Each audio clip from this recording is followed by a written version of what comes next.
I found out my husband was sleeping with my maid of honor, just 3 hours after saying, I do. Sounds like a bad joke, right? Like something you'd hear in a trashy tabloid headline or a dramatic soap opera. But this wasn't fiction. This was my life. A life I had spent years building, dreaming, planning, only to watch it implode in slow motion on the night that was supposed to mark the beginning of forever. My name is Emily Carter. I was 29 when I married Nathan Rhodes, a man I believed was the love of my life. A man I had spent 5 years with, building what I thought was a foundation of loyalty and trust. Our wedding day was everything I had dreamed of since I was a little girl.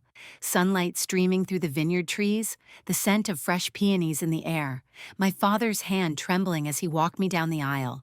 Every detail had been crafted with care, every guest had been handpicked, every moment was perfect. And standing beside me that day, smiling with her flawless makeup and soft laughter, was Isabella Tran, my best friend since college, my rock during every breakup, every career failure, every late-night breakdown. She was more than a friend. She was family, which is why I never saw it coming. What happened that night didn't just end my marriage. It ended the version of myself that believed in fairy tales, in best friends who'd never lie, in promises whispered in front of God and everyone you love. But this story isn't just about betrayal. It's about what came after, the rage, the collapse, the rise, the quiet power of choosing yourself when the world walks away. Because this isn't a love story, this is a survival story. I found out my husband was sleeping with my maid of honor, just 3 hours after saying I do. The estate we chose for the wedding was like something out of a painting. Nestled deep in the Napa Valley hills, surrounded by vineyards and golden light that lingered long after sunset. It was the kind of place you booked a year in advance, the kind of venue that made your heart beat a little faster the moment you saw it. It was magic, and that night, the night before the wedding, it was ours. The rehearsal dinner was everything I'd hoped it would be. Intimate, elegant, filled with laughter and clinking glasses. The patio was strung with warm fairy lights, and the air smelled of lavender and roasted rosemary chicken. Friends toasted to love, to our journey, to the way Nathan looked at me as if I were the only person in the world. And for a moment, I let myself believe it. Nathan had always been good with words. He knew how to make people feel seen, heard, special. That night, he leaned over during dinner and brushed a stray eyelash from my cheek. "Make a wish," he said. I closed my eyes and did. I wished that nothing would ever change, that he would always look at me like this. Across the table, Isabella caught my eye and smiled, raising her glass in a playful toast. "To Emily, the most stunning bride-to-be," she said, her voice light and sincere. Or so I thought. Everyone cheered. I laughed. It was perfect. But even perfect moments can have cracks, little hairline fractures that you don't see until it's too late. After dinner, we all moved inside for dessert. That's when I noticed it. A whisper, a glance. Nathan leaned in close to Isabella, just for a second, to say something I couldn't hear. She laughed, too quickly, too softly. It wasn't the laugh itself. It was the way she placed her hand briefly on his arm, the kind of touch you could dismiss. And I did. I told myself I was being paranoid. We were all drinking. We were all emotional. People touch, people joke, but still. The moment stuck with me like a splinter just beneath the skin. Later that night in my room, I sat with Isabella as we painted our nails and went over last-minute details. She was her usual self, organized, bubbly, seemingly thrilled for me. "You're going to be such a beautiful bride," she said, helping me fold my veil into its box. "Nathan's not going to know what hit him." I smiled, but inside something tugged at me. She looked tired, more tired than usual. And when I asked her if she was okay, she brushed it off with a quick laugh. "Just wedding stuff," she said. "It's a lot, you know." Yeah, I knew, but not the kind she meant. At that point, I didn't have proof. I didn't have suspicion strong enough to voice, but I had a feeling, a deep, humming unease that wouldn't go away. And feelings, they don't lie. They just wait for the truth to catch up. The rest of the evening passed in a blur of final preparations. There were speeches to rehearse, music playlists to double-check, and last-minute fittings for the groomsmen. Isabella moved between tasks with her usual energy, checking in with the florist, talking to the event coordinator, and making sure everyone had what they needed. But every time I saw her, I couldn't shake the image of her laugh during dessert. It looped in my mind, replayed against the backdrop of her hand on Nathan's arm. I told myself I was being silly, that I was tired, that weddings were stressful and emotions ran high, but my gut wouldn't shut up. Nathan, for his part, was his charming self. He kissed my forehead, cracked jokes with my little cousin, and gave my dad a firm handshake. He seemed calm, collected. If anything was out of the ordinary, it didn't show. And maybe that's what made it worse. That night, we all stayed at the estate. It had enough rooms to house the wedding party, immediate family, and a few close friends. Nathan was in the groom's suite across the courtyard. I was in the bridal room with floor-to-ceiling windows and a view of the vineyard stretching endlessly toward the horizon. As I climbed into bed, still in my silk robe, I stared out at the moonlit vines and tried to quiet the unrest inside me. Tomorrow was supposed to be the happiest day of my life. I should have been giddy, unable to sleep from excitement. But instead, I was wide awake, heart pounding with no real reason. Around midnight, I got up and wandered down the hallway to the kitchen for some water. The estate was quiet, the kind of stillness that makes every creak feel amplified. As I passed by the lounge area, I heard soft voices, low, murmuring. I paused, holding my breath. It was Nathan's voice and Isabella's. I couldn't hear what they were saying, just the cadence. Low, urgent, familiar. I inched closer, but before I could make out the words, the voices stopped. The door creaked open, and Nathan stepped out, phone in hand. He froze when he saw me. He said, voice tight with surprise, can't sleep. I nodded slowly, just needed some water. What about you? He smiled, but it didn't reach his eyes. Had to take a call. Vendor issue for tomorrow. Thought I'd deal with it myself so you could rest. My eyes flicked past him.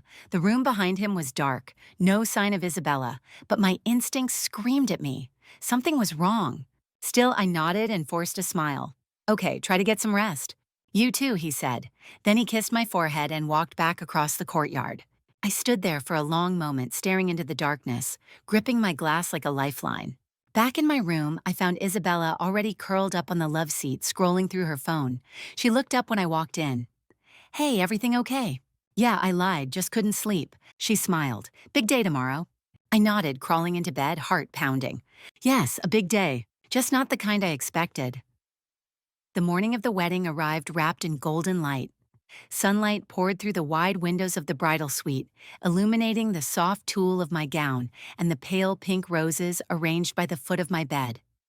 For a moment, everything felt weightless, as if the world had paused to honor this day, this feeling, this dream. I woke up to the scent of fresh coffee and cinnamon pastries. Isabella stood by the window, holding a tray, smiling like nothing in the world was wrong. Breakfast in bed for the bride, she said, her voice warm and steady. I returned her smile, forcing the nerves down. The conversation from the night before echoed faintly in my mind. Nathan's hurried excuse, Isabella's sudden appearance in my room, but I pushed it away. It was probably nothing. It had to be. We ate together, giggling like college girls again, brushing off crumbs and discussing last-minute details. She helped zip my dress, adjusted my necklace, and held my hand as I looked in the mirror. You're breathtaking, Am, she whispered. Nathan is the luckiest man alive. I stared at my reflection, lace, silk, curls pinned just right, and tried to believe her. I wanted to. I needed to. The ceremony was set in the estate's garden, surrounded by climbing ivy, rose arches, and white folding chairs. A quartet played soft instrumental music as guests arrived in muted pastels and summer suits. My father met me at the doors of the manor, tears in his eyes. You ready, sweetheart? He asked. As I'll ever be, I said, my voice shaky. The music shifted, the crowd turned, and I began my walk down the aisle. Nathan stood beneath the floral arch, his navy suit crisp, his expression unreadable.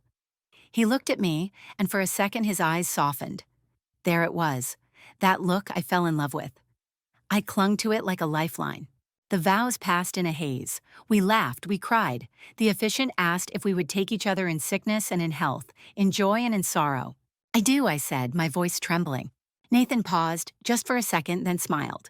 I do, he said. We kissed, applause, laughter, cheers. The photos afterward were a blur of forced smiles and flower petals in the air. Isabella stood beside me in every frame, flawless, supportive, glowing. Nathan's hand was firm on my waist. His laughter rang out across the vineyard.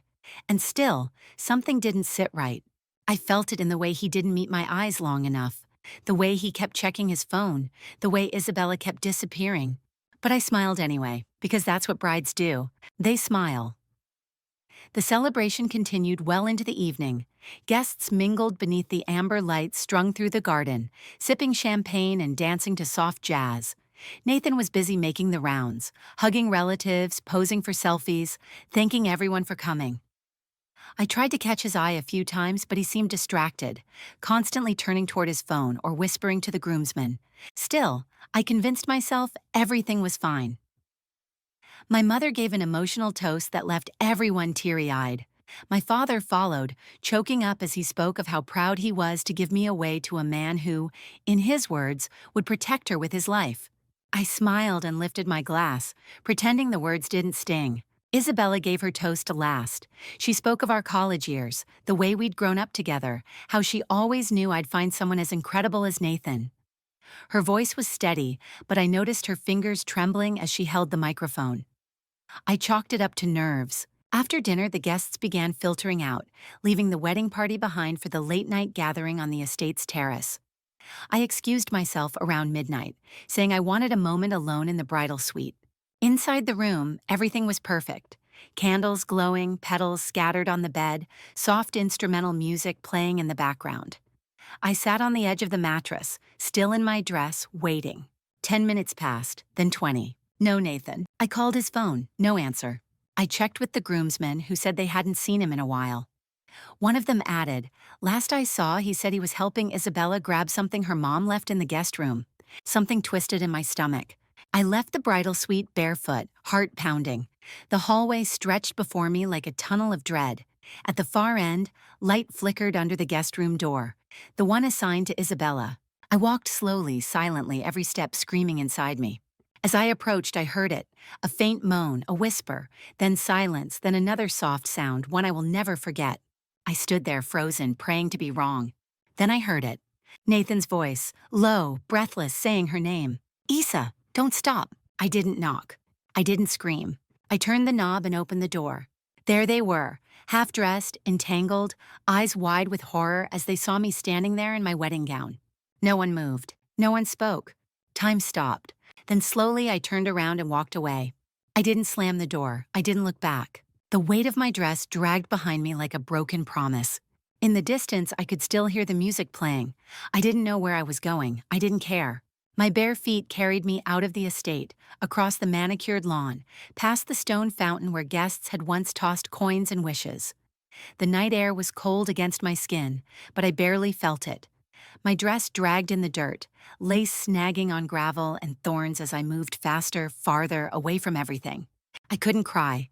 The shock hadn't let me. It was like my body had frozen in some twisted form of self-preservation. The gates were open. Someone must have left them that way for deliveries or guests. I stepped through and walked down the side road that led to the main highway. No cars, no lights. Just the sound of my own breathing, loud and shallow, and the occasional chirp of crickets mocking my silence. And then headlights. A pair of beams cut through the trees ahead, bright and blinding. A car was coming fast, too fast. I stepped back, my heel catching on the hem of my dress. I stumbled, twisting my ankle, and fell sideways into the brush. The car swerved, brakes screeching, a door slammed. Emily. It wasn't Nathan. It wasn't even a guest. It was Alex Martinez, the wedding photographer. I blinked, disoriented, still on the ground, one hand buried in leaves. He rushed toward me, crouching down, his camera still strapped to his shoulder. "Are you okay? What the hell are you doing out here?" I couldn't answer. My mouth moved, but nothing came out. Alex looked at me, really looked at me. His eyes darted to the blood on my leg from a cut, then to my face, which I knew had gone ghost white. "Let me help you," he said gently. "I'll take you somewhere safe." I didn't argue. I couldn't. He helped me into his car, blasting the heater and offering me a bottle of water. My hands trembled too much to hold it. He didn't press for answers. He didn't even ask. He just drove, taking me away from the estate, away from the music and the lies and the betrayal that still echoed in my ears. We ended up at a small town emergency clinic, nothing serious, just a sprain, a few scratches. The nurse asked if I wanted to call my husband. I flinched so hard my shoulder jerked. No, Alex said for me, she's with me. And just like that, I wasn't a bride anymore. I was a runaway.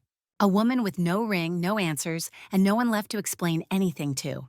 As we sat in the waiting room, silence thick between us, Alex finally said, I saw something earlier, at the reception.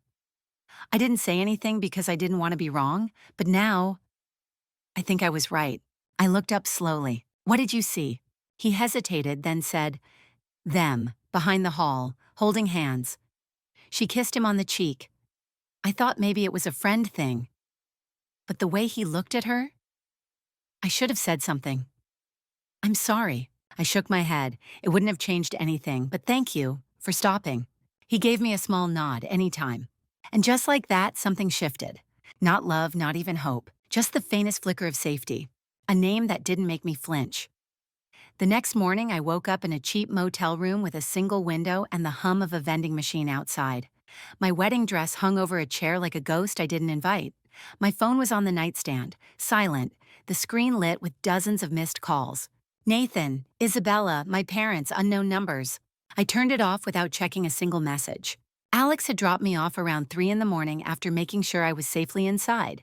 He didn't ask for anything, not even my last name, just gave me a quiet nod and said, if you need a ride back to the city, you know where to find me. But I didn't want to go back. I didn't want to face the family who would look at me with pity. I didn't want to hear Nathan's voice, thick with lies and half-hearted regret. And I didn't want to see Isabella's face, not ever again. So I disappeared. I took the cash I had in my purse, $200 for honeymoon tips, and rented a week at the motel. I cut up my credit card, used a burner phone I bought from a gas station. No social media, no contact, no noise. The silence was unbearable at first, but then it became my sanctuary. Every day I woke up, I wrote in a notebook. I didn't write about Nathan or Isabella. I wrote about me, who I had been before the engagement, before the expectations, before I started shrinking myself to make room for someone else's ambition. I had been creative. I had been passionate about design. I had dreamed of opening my own studio. I had let love and fear distract me from it all. Not anymore. On day 4 of my exile, I walked into a small home decor shop downtown. It was quaint, dusty, filled with handmade ceramic pieces and reclaimed wood tables. I asked if they needed help. The owner, a woman named Carla, looked me up and down, still in my borrowed jeans and hoodie, and said, "Can you use a sander?" I nodded, even though I'd never touched one before. And just like that, I had a job. It paid almost nothing, but it gave me something priceless, a routine. I sanded, I painted, I answered phones and arranged flowers. Carla never asked about my past. She just gave me tasks and space. It was exactly what I needed. A few weeks later, she asked me, "So what's your name, hun?" I hesitated, and then said Emma Lane, a version of me that didn't come from a man's love or a wedding invitation. A version that chose herself. It wasn't a lie. It was the beginning of the truth. The job at Carla's shop started as a lifeline. It became a launching pad. Emma Lane was someone no one expected anything from. She didn't have a wedding ring. She didn't have a LinkedIn profile or a clean pass to Google. She was just a girl who showed up, hands steady, eyes quiet. And somehow that made her unstoppable. Carla noticed it first. "You've got taste," she said one afternoon while I arranged a display of hand-poured candles next to a reclaimed wood bench. "The way you place things, it's intentional, balanced." I shrugged. I used to do interiors, before. "Before what?" she asked. I gave a small smile. "Before I stopped trusting myself." She didn't pry, but the next day she handed me a paint swatch book and said, "Pick a palette for the front window." I picked 3, designed a whole seasonal theme, harvest copper, bone white, storm gray, made signs, layered textures, even convinced her to let me add one of my own pieces, a minimalist side table I'd refinished in the back. Customers noticed. So did a local design blogger who took a photo and posted it online with the caption, "Unexpected elegance in a tiny shop on 7th Street. Whoever styled this, more please." For the first time in months, I felt something like a heartbeat. Carla gave me 2 more windows, then the back wall, then the entire showroom layout. I started sketching again, layouts, mood boards, concepts I hadn't let myself dream of in years. Then came the offer. A couple came in asking for help with staging their home before a sale. Carla pointed to me. Emma does that. I wanted to say no. I wanted to say I wasn't ready. But instead I said, when do you need it? We worked nights. I picked color schemes, rearranged furniture, sourced textiles on a budget that would make most designers laugh. When they sold the house 2 weeks later, above asking, they mailed me a handwritten thank you card. Word spread. Carla built me a little website, emmalanedesigns.com. I didn't even have to ask. You're not hiding anymore, she said. Might as well own it. I cried when I saw the homepage, not because of what it promised, but because for the first time, I believed it. Months passed, seasons shifted, and slowly, Emma Lane became more than just a pseudonym. It became a presence. I started getting emails through the website, then phone calls. A boutique hotel asked if I could redesign their lobby. A small firm offered to collaborate on a workspace revamp. One client turned into three into 10. I moved out of the motel into a modest loft with floor-to-ceiling windows and a creaky fire escape. It wasn't much, but it had light, space, a place to breathe. I bought secondhand furniture and repainted every inch of it. Every nail I hammered in felt like a small declaration. I'm here. I'm still standing. I'm not done. With each project, I got bolder, more daring. I trusted my instincts again, the ones I had ignored when they whispered that something was off with Nathan and Isabella. Those instincts, it turned out, were my greatest strength. One morning, I opened my inbox and found a message from a national design magazine.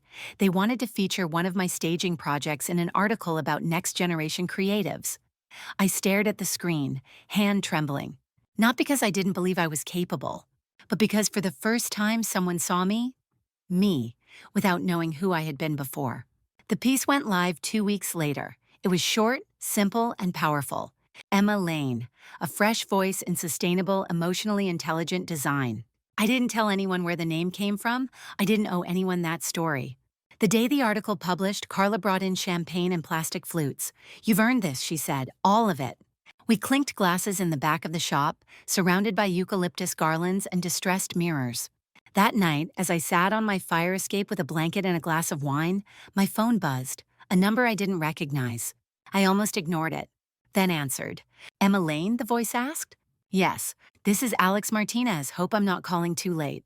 I smiled. No, not too late at all. The first ripple came from a wedding guest's Instagram story. A photo, a blurred figure in the background, a caption that read, "Something shady went down that night."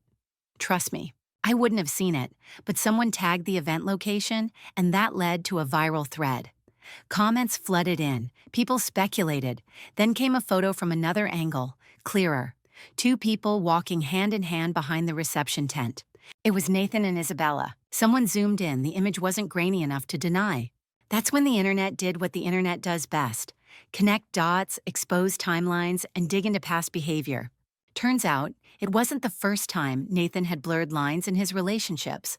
A former employee anonymously came forward through a business gossip blog, claiming an inappropriate relationship that led to her quiet departure. The story snowballed. By week's end, Nathan's company issued a bland statement. We take all allegations seriously and are conducting an internal review. He deactivated his LinkedIn profile a day later. Isabella, meanwhile, was dropped from 2 event planning partnerships she'd built over 5 years.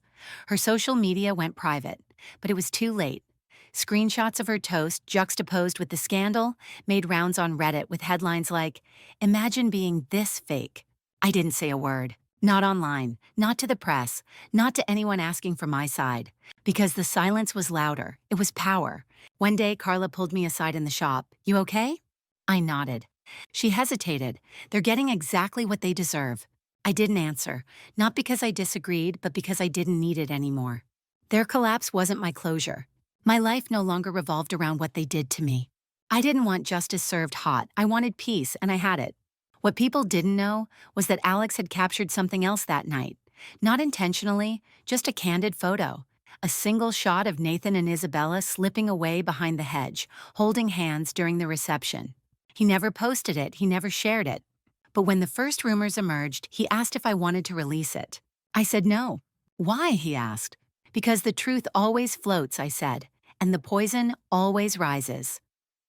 Weeks later, I found myself standing across the street from a coffee shop in Midtown. I wasn't there to spy. I was just walking, thinking, letting the city breathe through me. But fate has a cruel sense of humor.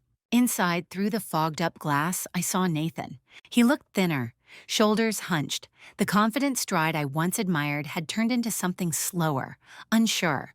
And across from him sat Isabella, her face pale. She was no longer the composed, polished figure she had always been. Her lips moved fast. Her hands trembled. Nathan sat motionless, only occasionally nodding. I watched as she slapped a folder onto the table. He flinched. Part of me wanted to walk away, another part couldn't. Isabella stood up abruptly, grabbed her coat, and stormed out, tears streaming down her face. Nathan followed her for a few steps, then stopped, defeated. They didn't see me, but I saw enough. That was the last time I ever saw either of them. 2 months later, I received a letter from a mutual friend, a short note, nothing dramatic. Nathan moved to Arizona, sold his shares, disappeared from the industry. Isabella left the city. Rumor has it she's working at a bookstore under a different name. They broke up weeks after the fallout, blamed each other for everything.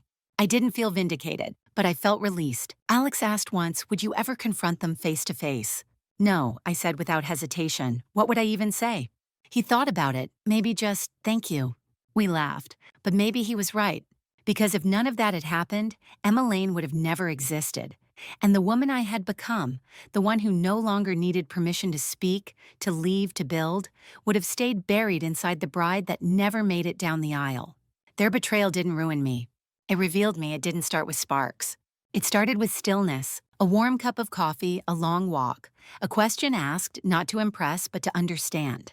Alex wasn't like anyone I had known before.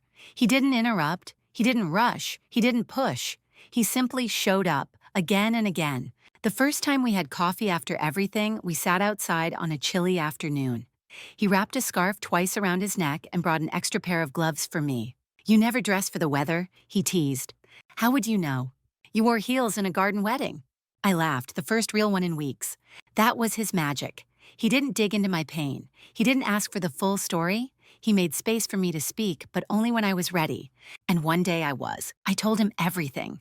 Not in a single conversation, but over weeks, in fragments, in midnight calls, in voice notes I sent while walking home from a client's office. Every detail, every betrayal, every moment of collapse. He never judged, never pitied me, he just listened. And when I finished, he said, I'm glad you got out. Not how could they or what a tragedy, just you got out. Because to him, survival wasn't weakness, it was strength. The first time he touched my hand, it was after I dropped my keys. We both reached for them, and our fingers brushed. I looked up, startled by how natural it felt. He smiled, soft and patient. Take your time. I did, but slowly I let him in. We didn't fall in love, we grew into it, like vines on a trellis, quiet, intentional. He helped me set up a workshop space behind Carla's shop, said it was an investment in local talent, but I knew better. It was his way of telling me, I believe in you. One night, I found a note taped to the door of the studio. Some people wait their whole lives to be seen. You're luminous, don't shrink. I didn't need grand gestures. I didn't want fireworks. What Alex gave me was peace. And after a war like mine, peace was the most romantic thing in the world. We didn't move fast. There was no urgent need to define what we were, no pressure, no ultimatums. Just days, one after another, filled with presence. Alex brought me calm, not chaos. He didn't rescue me, he reminded me I had rescued myself. One evening, we sat on the floor of my studio eating takeout, surrounded by fabric samples and lighting catalogs. I looked at him and said, I don't know how to be with someone without losing myself. He nodded slowly. Then let's not lose anything. Let's build from where you already stand. I didn't answer. I just kissed him. It wasn't a cinematic kiss. It wasn't desperate or perfect, but it was real. And from that moment, something inside me softened. We took road trips, shared playlists. He asked about my favorite colors, the songs I cried to, the meals I cooked when I was sad. He wanted to know not just what I did, but who I was when no one was looking. With Alex, I stopped performing. I started becoming. My clients began to notice the shift. My spaces became bolder, more personal. I launched a collection called The Reclaimed Woman, each piece a metaphor for healing. Tables made from broken wood, chairs upholstered in mismatched fabric, lamps from discarded parts. It sold out in 2 weeks. The press started calling. Emma Lane was now considered a symbol of reinvention, but I didn't care about the attention. All I cared about was the peace in my mornings, the hand that reached for mine without needing permission, the way Alex looked at me like I was enough without needing to prove it. One night, we sat in silence on my terrace, watching the city lights.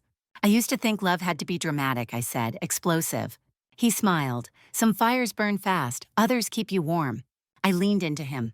And for the first time in my life, I wasn't waiting for the other shoe to drop. I was just home. Sometimes I wake before dawn. I make tea, open the windows, and let the city stretch awake around me.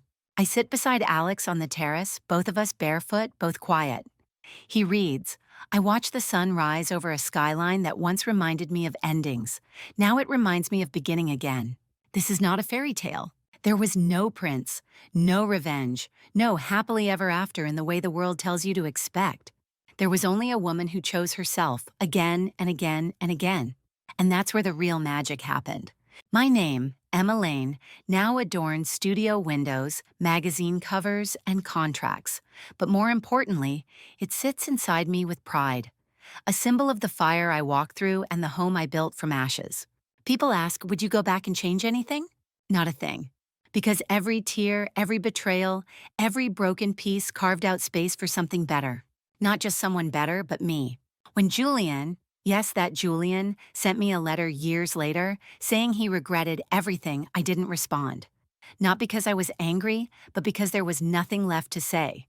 When Isabella sent a message asking to meet for closure, I deleted it. Not because I hadn't forgiven, but because she no longer existed in my story. Forgiveness doesn't require an audience. It requires freedom, and I had mine. I share this story not to hurt, but to heal. Not to relive, but to remind that you can fall hard, you can lose everything you thought mattered, and still rise, still rebuild, still love again. I don't live in fear anymore. I don't search for signs of betrayal and kindness. I live here, in this quiet, abundant, honest life I created with my own hands. If you're reading this and you've ever felt like your story ended the moment someone walked away, listen closely. That wasn't your ending, that was your opening. And there is so much more ahead. So here I am, with tea in my hands, with peace in my chest, with love at my side. Not saved, not rescued, just free, just home, just me.